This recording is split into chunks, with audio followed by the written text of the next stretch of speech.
તો 400 પારના સંકલ્પ એટલે કે 2024માં જ્યારે 400થી વધારે બેઠકો મેળવવાની વાત કરી હતી, પણ સોશિયલ મીડિયામાં ગુજરાતે પ્રયત્ન કર્યો પણ એક બેઠક તો ગુમાવી જ પડી હતી. હર ઘર તિરંગાના અભિયાનમાં પણ આ જ રીતે ઉપયોગ થયો હતો. તો આપણે જોઈ શકીએ છીએ કે સોશિયલ મીડિયાનો ઉપયોગ કઈ રીતે ભારતીય જનતા પાર્ટી કરી રહી છે, અને એના કારણે અત્યારે જે જોવા મળે છે એમાં પણ આ જ પ્રકારનું આપણે જોઈ શકીએ છીએ. પરંતુ લોકો એના પ્રભાવમાં આવતા નથી. રીલ બનાવે છે પણ રીલના વ્યૂ આવતા નથી બિલકુલ. સરકારની ફેવરમાં, ભાજપની ફેવરમાં જે તરફેણમાં જે બનાવે છે એના વ્યૂ બિલકુલ નથી આવતા, બિલકુલ નથી. અને એટલા માટે જે કેટલાક સોશિયલ મીડિયા એમને હજારોની સંખ્યામાં ભારતીય જનતા પાર્ટી એને પોતે ઇન્ફ્લુઅન્સ કરવા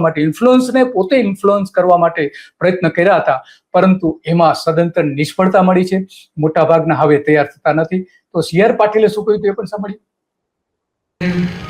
સ્વદેશી સ્ટીકરો લગાવશે અને લોકોને સ્વદેશી વસ્તુઓ અપનાવવા માટે સંકલ્પ પણ લેવડાવશે. સોશિયલ મીડિયા દ્વારા સેલિબ્રિટી સ્વદેશી રીલ્સ પણ બનાવશે. સોશિયલ મીડિયાના ઇન્ફ્લુઅન્સર એક્ટિવ જે હોય છે એ પણ રીલ બનાવશે, એવું આપણા માનનીય CR પાટીલ અત્યારે ભારતના પાણી પ્રધાન છે એ કહી રહ્યા છે. તો આવી ઘણી બધી બાબતો જે છે કે જે જોઈ શકીએ છીએ કે સોશિયલ મીડિયા એકાઉન્ટ્સમાં કઈ રીતે ભાજપે એના પ્રયત્ન કર્યો હતો. નરેન્દ્ર મોદીથી લઈને આપણા પ્રદેશ પ્રમુખ જે છે જગદીશ પંચાલ, એમણે આ રીતે સોશિયલ મીડિયા એક્ટિવિસ્ટને બોલાવીને એની સાથે સંવાદ કર્યા હતા. એમણે પોતે પણ આ રીલ બનાવી હતી ભારતીય જનતા પાર્ટીના. આપણે સોશિયલ મીડિયા એકાઉન્ટ્સમાં જોઈ શકાય છે આ બધી. અને એમને પ્રભાવિત કરવાનો તમામ પ્રયત્ન કર્યો. એમાં જો કે ભાજપના પણ ઘણા બધા સોશિયલ મીડિયા જે સંભાળનારાઓ, અલગ જે વિભાગ ઉભો કર્યો છે ભાજપે, એના પણ આમાં લોકો હાજર હતા. અને આપણે આ જોઈ શકીએ છીએ કે આટલા મોટા પ્રમાણમાં જગદીશ પંચાલે પણ ઇન્ફ્લુઅન્સરને પોતાની તરફેણમાં કરવા માટેના તમામ પ્રયત્ન કર્યા હતા. પરંતુ એમાં બહુ એટલી બધી જોઈએ એવી સફળતા મળી નથી ભારતીય જનતા પાર્ટીને. કારણ કે લોકો માનો કે આ બનાવીને રીલ બનાવીને મૂકે છે બધા, તો એમાં કોમેન્ટ એટલી વિપરીત આવી રહી છે ભારતીય જનતા પાર્ટીને કે આ ચૂંટણીમાં સૌથી મોટું ડેમેજ થઈ રહ્યું છે. લોકોમાં એક અભિપ્રાય બનાવ્યો છે કે મોટા ભાગના લોકો આ સરકારથી ખુશ નથી અને આ વિરુદ્ધમાં છે. તો આ આપણે સૌથી મોટી બાબત અત્યારે જોઈ શકીએ છીએ, અલગ અલગ પ્રકારથી લઈને અલગ અલગ બાબતોમાં. અને એટલા માટે આ સૌથી આપણે મહત્વની બાબતો બની જાય છે કે પંચાલ પોતે પણ આ રીતે અલગ અલગ ઇન્ફ્લુઅન્સરને મળીને વાત કરતા હતા અને પોતે પોતાની રીલ પણ બનાવીને આ રીતે એને મૂકી હતી. એની વચ્ચે જઈને આ બધી વાત સમજાવતા હતા કે કેમ કરવું, શું કરવું, ભાજપનો પ્રચાર કઈ રીતે કરવો, કઈ રીતે તમે અમને મદદરૂપ થઈ શકો છો, એ બધી જ એમણે વાત કરી હતી. પણ એમાં અને આજે હમણાં કોઈએ કીધું એમ કે ભારતનો વિદ્યાર્થી ભારતમાં ભણે, ફોરેન ના જાય અને ફોરેનર્સ અહીંયા આવે. આ બધી જ પ્રકારની વ્યવસ્થા આજે મિત્રો ભારતમાં થઈ છે. તો આ જગદીશ પંચાલ પણ એમને ઇન્ફ્લુઅન્સ કરવાનો પ્રયત્ન કરતા હતા કે તમે પ્રસિદ્ધિ અમારી કરો. તો આવી બાબતો તો ઘણી બધી છે. આપણા મુખ્યપ્રધાન પોતે પણ સોમનાથ ગયા હતા ને આ રીતે ત્યાં બધા સાથે બેઠક કરી હતી. CR પાટીલ સાથે એમણે આ રીતે સોશિયલ મીડિયાનું પ્લેટફોર્મ જ્યારે શરૂ કર્યું ત્યારે આ બધી રીલ પણ બની હતી. આ બધા સોશિયલ મીડિયા સાથે એમને આ રીતે સામૂહિક સોશિયલ મીડિયા એક્ટિવિસ્ટ જે છે એમની સાથે આ સામૂહિક તસવીર પડાવી હતી. ભાજપના સોશિયલ મીડિયા જે છે એમના કાર્યકરો આખા ગુજરાતભરમાં છવાયેલા છે, તાલુકા કક્ષા સુધી. પરંતુ એમની જે પોસ્ટ મૂકે છે એ ભાજપના જે કમિટેડ વોટર્સ છે એ જુએ છે ને એમાં વાહ કરે છે, પણ સામે જે રીતે કોમેન્ટ આવે છે લોકોની, તો એ કોમેન્ટ જોઈને લોકો પસંદ કરતા નથી કે હવે આ જે રીતે થઈ રહ્યું છે એ કોઈ પણ રીતે એમને ભાજપને અનુકૂળ આવે એવું વાતાવરણ સોશિયલ મીડિયામાં બિલકુલ દેખાતું નથી. આ સોમનાથના દ્રશ્યો આપણે જોયા કે સોમનાથમાં જઈને પણ આ જ રીતે ભૂપેન્દ્ર પટેલે પ્રભાવિત કરવાનો પ્રયત્ન કર્યો હતો. CR પાટીલે તો આના દરેક ઝોનમાં બેઠકો પણ કરી હતી. તો ભાજપ પણ આ રીતે સોશિયલ મીડિયામાં પોતાનો પ્રભાવ વધે એ માટે એમની અનેક બેઠકો કરી હતી અને લોકોને સોશિયલ મીડિયા એકાઉન્ટ્સ ધરાવનારાઓને પોતાની તરફેણમાં ખેંચવા માટેના બધા જ પ્રયત્નો આ રીતે કર્યા હતા એવું આપણે જોઈ શકીએ છીએ.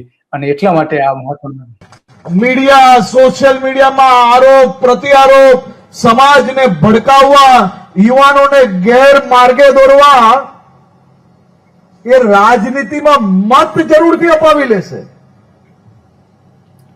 પરંતુ મત જરૂર અપાવી દેશે એવું સ્પષ્ટપણે કહી રહ્યા છે. કે એનો મતલબ કે આપણા જે નાયબ મુખ્યપ્રધાન છે એ પણ એવું માની રહ્યા છે. તો સમાજ જે દિવસે ઓળખશે, સમાજને જે દિવસે ખબર પડશે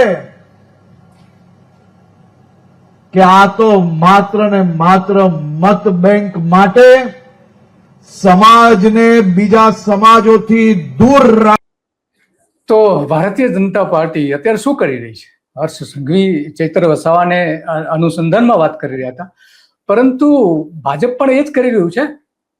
તો સમાજને વિભાજન કરવાનું કામ કરી રહ્યા છે હર્ષ સંઘવી.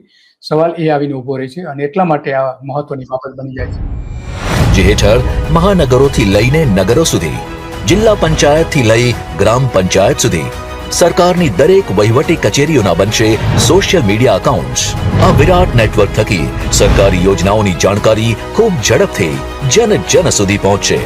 તો જે કલેક્ટરો જે છે, કલેક્ટરના સોશિયલ મીડિયા એકાઉન્ટ્સ આપણે જોઈએ તો દરેક જગ્યાએ આપણે જોઈ શકીએ છીએ કે સરકારની વાહ કરે છે, સરકારની ભાટાઈ કરે છે. કલેક્ટર કચેરીઓ પોતે સરકારના પોતાના પીઆરઓ બની ગયા હોય એ રીતે સીએમ થી લઈને મંત્રીઓ જે છે એ બધાના જે સોશિયલ મીડિયા ઉપર જે પોસ્ટ મૂકે છે એમાં પોસ્ટમાં પણ આ રીતે જોઈ શકાય છે. અને એટલા માટે આપણા માટે મહત્વનું બની જાય છે કે જે લોકોના પ્રશ્નો છે વાસ્તવમાં એ પ્રશ્નો એમાં રિફ્લેક્ટ થતા નથી. સરકારની પોતાની વાહવાહી અને પ્રસિદ્ધિ સિવાયમાં કશું હોતું નથી. તો આપણે જોઈ શકીએ છીએ કે હવે નેતાઓ, પ્રધાનો પોતે પણ રીલ બનાવીને મૂકવા લાગ્યા છે. એની રીલ બનાવીને અલગ અલગ નેતાઓ, રાજકીય નેતાઓ, ઉમેદવારો પણ પોતાની રીલ બનાવે છે. પણ લોકો જે અંદર કોમેન્ટ આપે છે એ કોમેન્ટના કારણે હવે એમને આ મીડિયા જે છે એ પસંદ આવતું નથી. પણ હજુ પણ ઘણા બધા શુભેચ્છકો સાથે સંપર્ક થઈ શકતો નથી. ઘણા બધા પોતાના કામમાં બિઝી હોય છે, પણ એ સોશિયલ મીડિયા ઉપર સક્રિય હોય છે, એ ટેકનો સેવી છે. એવા લોકોને આ 15 દિવસની ઝુંબેશમાં 1 લાખના ટાર્ગેટ સાથે આ ડિજિટલ વોટર કેમ્પેન શરૂ કરવામાં આવ્યું છે.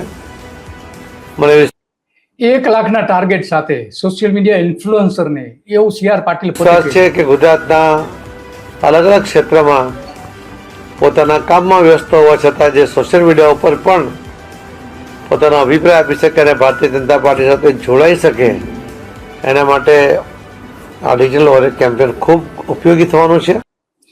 કેમ્પેન લોન્ચ કર્યું હતું તો એમાં સોશિયલ મીડિયાની પેલી મદદ માંગી રહ્યા છે કે તમે કેમ્પેન કરો અમારા માટે, ભાઈ ભાજપમાં જોડાય, મિસ કોલ કરે અને સભ્યો બને. એવા 1 કરોડ સભ્યો બનાવ્યા હોવાનો દાવો કરવામાં આવે છે. પણ એમાં મિસ કોલમાં કેટલી ગોલમાલ થઈ હતી એ આપણે બધા સારી રીતે જાણીએ છીએ. અને આ બધાની વચ્ચે જે કેટલાક અખબારોમાં અહેવાલો ત્યાં આવ્યા હતા, દરેક જિલ્લાઓમાં ઇન્ફ્લુએન્સરોને હવે ભાજપ પોતાની તરફેણ ખેંચી રહ્યું છે, પેમેન્ટ આપી રહ્યું છે. ઘણી બધી જગ્યાએથી 3000 રૂપિયાથી લઈને જે શરૂ કરીને અલગ અલગ જેવા ઇન્ફ્લુએન્સર એ પ્રમાણે પણ તંત્ર દ્વારા એ ગોઠવણ કરવામાં આવી રહી છે. સત્તાનો બેફામ ગેરઉપયોગ કરવામાં આવી રહ્યો છે.